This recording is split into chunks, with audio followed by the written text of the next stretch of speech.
Welcome to Looking for Geeks. I'm Kane. And I'm Nosy. And we're here to tell you about some things you can do outside of PAX if things get a little overwhelming. Yes. Conventions put a lot of us introverts and extroverted introverts into an environment that we typically are unfamiliar with. Yeah, I can definitely relate with that.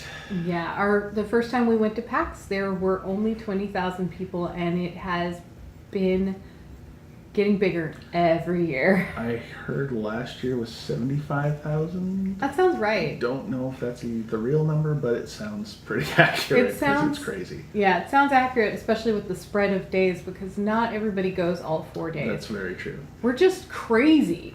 So we started with the 3-day passes and then the 4-day passes. Now they don't have the 4-day passes, but we bought all 4 days anyway because you're not keeping us out. Don't say it like that. Totally innocent. Well, anyway, in Seattle, there is a lot of things that you can do to get a few moments away from the convention or take a break before you go to your evening activities. Absolutely. There's a lot of places to eat that aren't at the convention center. You walk a couple blocks in any direction, you can find some decent food. Highly recommend over at Pacific Place. The top floor has several different restaurants. Most of them are pretty laid back. If you go off peak, you can usually get a booth by yourself. Gordon Biersch is huge, and unless there's a party there, there's usually empty tables. There are 2 subways that are located within the convention center, but there is a hidden one at Westlake Center. Yes, downstairs. Yeah, next to the entrance for Buffalo Wild Wings. Don't go there. Just keep going downstairs, and there's actually a Subway and a pizza place tucked away underneath the bank. And another Taco Del Mar. Oh, I forgot about the Taco Del Mar. Yep, and that one is almost always empty. Yeah, and it's not because they're bad. It's just because they're kind of hidden, and they could use the business. Yeah, they're a little out of the way, but they're going to produce the same food you're going to get at any other Taco Del Mar. They're all pretty good. But if you're looking for something more exotic, we recommend the food court at Uwajimaya. Uwajimaya is a local chain of Asian grocery stores. Most of them have a deli.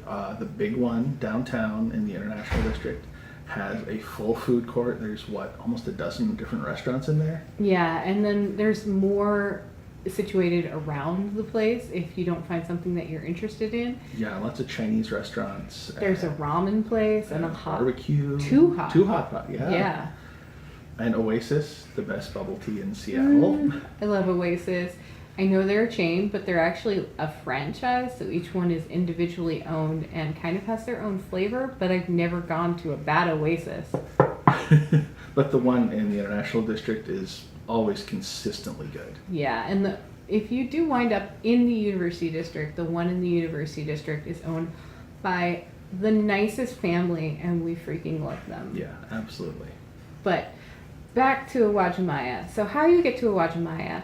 Seattle is toying with mass transit. I mean, trying to build a subway. It's halfway there. Well, maybe not half, but we're getting there. And you will get to ride on a very small scale light rail that goes through an amazing station that looks like the stations in Fallout.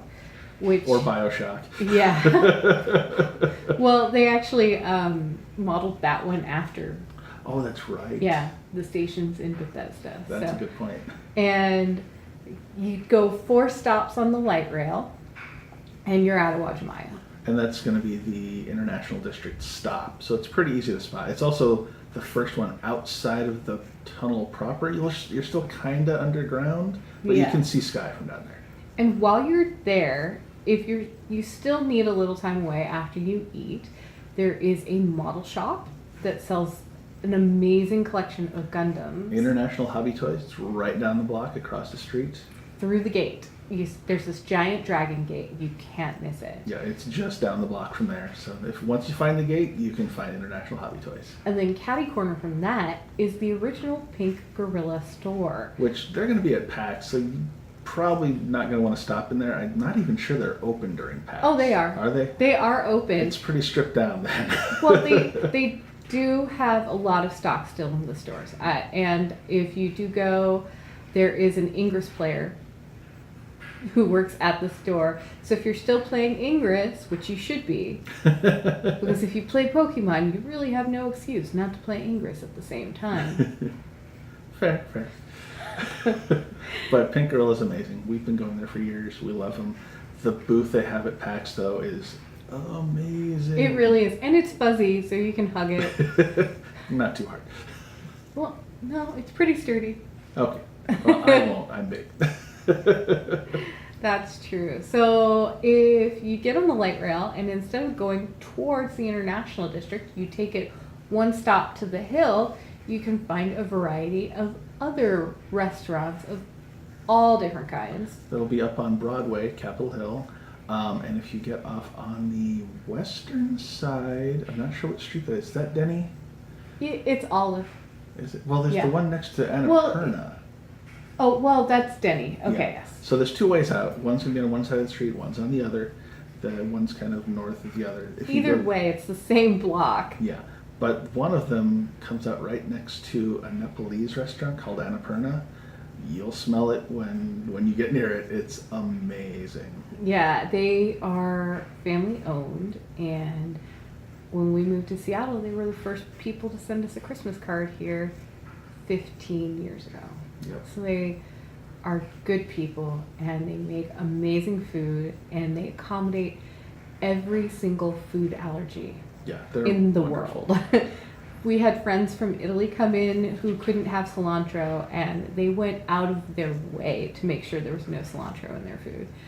I'm gluten-free, and you're dairy-free, Mhm. and we have other friends. I can't be exposed to cinnamon.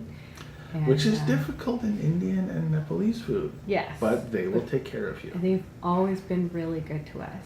And then right next to that is the famous Dick's Drive-In. Yep, just down the block from there. And once again, it's impossible to miss. There's a giant sign that says Dick's, If where you're- you can get a bag of Dick's. If you're a Macklemore fan, that's where they filmed that video. Oh yeah, I forgot about that. They shut down the Yeah. street for a few hours that one night, and The whole man, neighborhood that was came crazy. out. It was nuts. Yeah. You could hear it from a mile away. And right next to Dick's is a comic book store called Phoenix Games, where if you just need to sit down for a few minutes, browse some comics, have a quiet space, they're very accommodating. Yeah, they're wonderful people. There's also right next to Dick's is Pop Fizz, which is a candy store that has stuff from all over the world.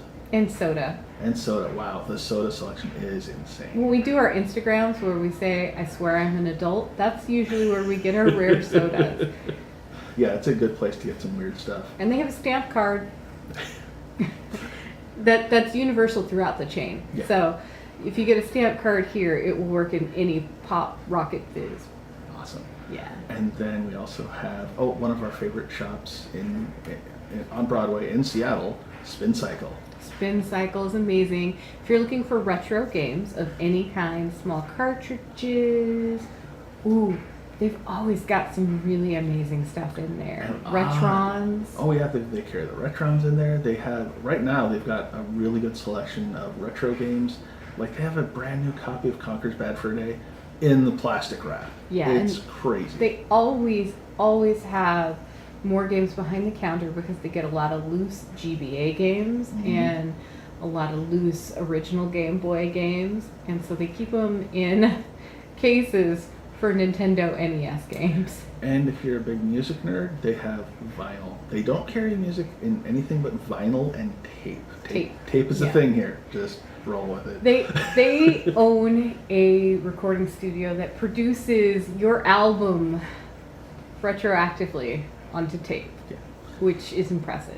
But I found some really cool vinyl there too, because I'm a collector of vinyl. I don't necessarily listen to it because I like, digital is much easier, but some of those vinyl are so cool. And I'm a collector of rare movies, and they have yet to fail me. The Yeah. only thing they haven't been able to find, which nobody can find because this isn't Canada, damn it, is Blood and Donuts. But I can't fault them for that. And one time, because I freaked out and they had a couple Betamax tapes of He-Man, they just gave them to me. They're awesome, wonderful people, Yeah. great shop, highly recommend it. And then there's one other restaurant that I do love, just to the north of there, right before the end of Broadway, La Cocina.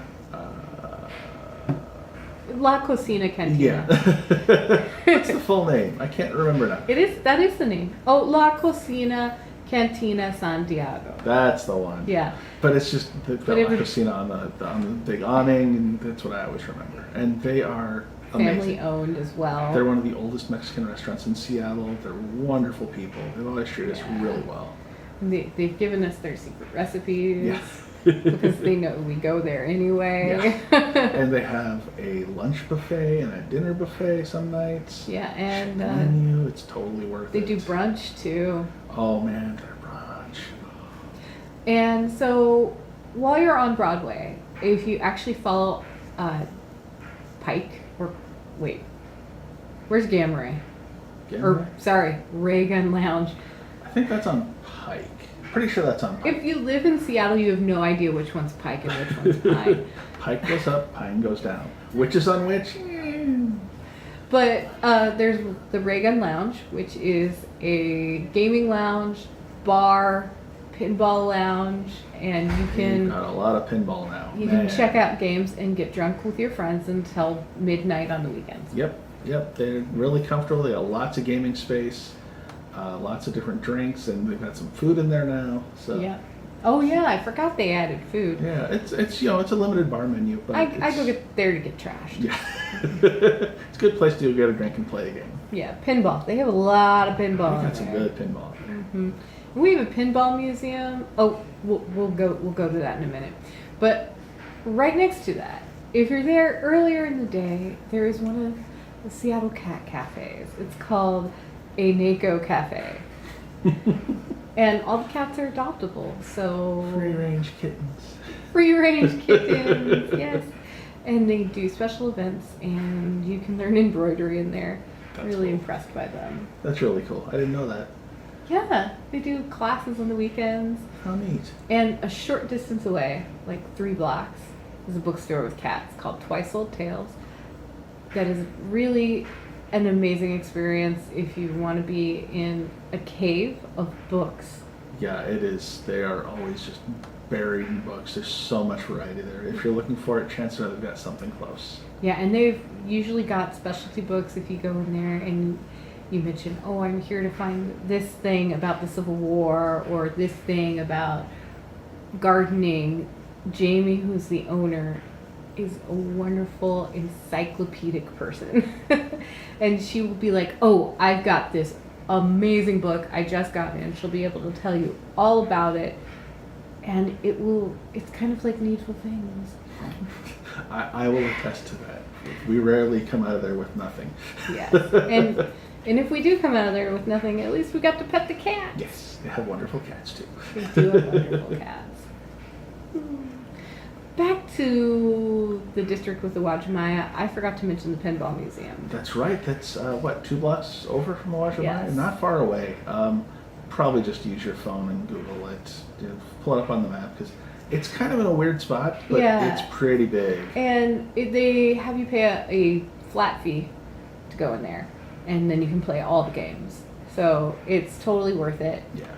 And if there's anything they don't have, they can probably recommend you to a local venue.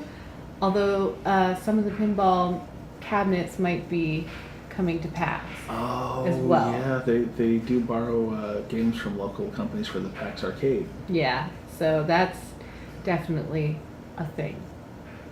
What else? Really, can't go wrong. We've talked about food. We've talked about shops. Entertainment. We haven't talked about the University District. University District takes a little bit more work to get to. But it's totally worth it. What they call the Ave, University Avenue, there's a lot there. So you should start at the far end, especially if you're vegan, because there is one block that has 4 vegan restaurants on it. Oh yeah.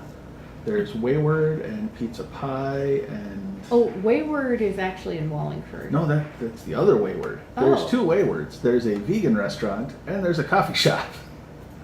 That's Weird, I know. Oh, you're right. Yeah, and Araya. The Thai place. Oh, yeah. Yeah. They've got a ton of vegan places just on this one block at the very end of the Ave. And then you can go and eat your delicious vegan food. And then you can go to the Dreaming, which is one of Seattle's oldest surviving comic book shops, and it's amazing. And gaming stores. And gaming. They've got a great selection of RPGs and board games and tabletop stuff. And if you don't go for any other reason, you should go say hi to Aaron. Because he's awesome. We love Aaron. Yeah, and if there's something that you are looking for, he knows where it is and knows where to get it. And further down that block is Gargoyle Statuary. Oh yeah, that's if you need something creepy to decorate your place with, that's the place for it. Back before we moved to Seattle, Gargoyle Statuary, they actually still have an internet store, but I used to follow them on the internet, and I remember when their ceiling caved in and was right. like part of the fundraiser to help raise money so they could repair their roof. It's been there for like 30 years at this point. Yeah, it's a staple of the University District. Yeah, but they've got statues, wall hangings, local artists, local music, necklaces, lots of necklaces, jewelry, great t-shirts. Pieces for cosplay, tiny Oh, yeah. little top hats. They've got some really cool t-shirts that are done by local artists. And if you're lucky, one of the tarot readers that frequents the place will be there, because they also have tarot readings. Yeah, I've never done that there. I'll have to try that sometime. Oh, they've got a great variety. That's really cool. But if you're looking for tarot readings, further down the Ave is also Edge of the Circle. Which is your all-in-one stop for witchy needs. Witchy, occult, anything. They have a great hoodoo section. Not voodoo, hoodoo. And that specifically. Oh yeah. They've got everything very well sorted. If you want something weird, occult, and different, that's the place to go. Yes, and their tarot readers are also amazing. Yes. I'm not just saying that because they're friends. They're really cool. They're good people, and they know what they're doing. And Robert is a dead ringer for Snape. He really is. And on the same block is Pink Gorilla 2, which has kind of become the flagship store because it's way bigger. And there's a gaming cafe above them now. Yeah, I haven't been in there yet. We really need to check that out. Every time we've meant to go in there, there's been some kind of weird rave going on. A And little it's bit like, loud. We're old. We can't handle loud. why is everybody wearing fun fur? What is this, a furry convention? What's with all the tutus? I can't even hear the. Oh wait, no, there's the music. But yeah, and also there's a ton of great restaurants. That's where most of the Mediterranean food in Seattle has settled. Yeah, there's a lot of good stuff up there. Yeah, Just so wander a few blocks, you'll find something. totally. And if you have a car, you could always go to Ballard. Ballard is a heck of a spot. Yeah, there's bookstores, a Joann's if you need some emergency craft supplies. There is the Mox Cafe and Card Kingdom. So it's another bar that will let you borrow games to play. As and well get drunk. as like a Target-sized gaming store. They have Yes. miniatures, board games, RPGs. It's a superstore for gaming. It's also where their Magic Factory is, so if you've ever bought a specific card from Card Kingdom, their sorting facility is in the back of it. Yeah. Yeah. But that's Seattle, so those are our recommendations if you need some time away. Yeah, and if you have any questions about anything, if you need help finding something, feel free to send us a message here Yeah. on Facebook. Tweet. Twitter, always, yeah. And Twitter, Instagram. Facebook, Instagram, just send us a message. We'll be Yeah, happy to direct help you out. message us, and we will be happy to give you a recommendation, especially if you have a food allergy, because woof, Yeah. We've been there, we know. we've been there. We have friends who've been there. I have a friend who has a card. He's allergic to so many things. He has a card with the things he can eat on it that's about this big. And we've still found restaurants. Yeah, lots of Greek places. Greek places Yeah. are super Yeah. accommodating. Funny, Yeah. but great. Anyway, enjoy PAX. Enjoy Seattle. Yes, and hopefully it won't be Silent Hill. Hope we see you there. Happy PAX 2018.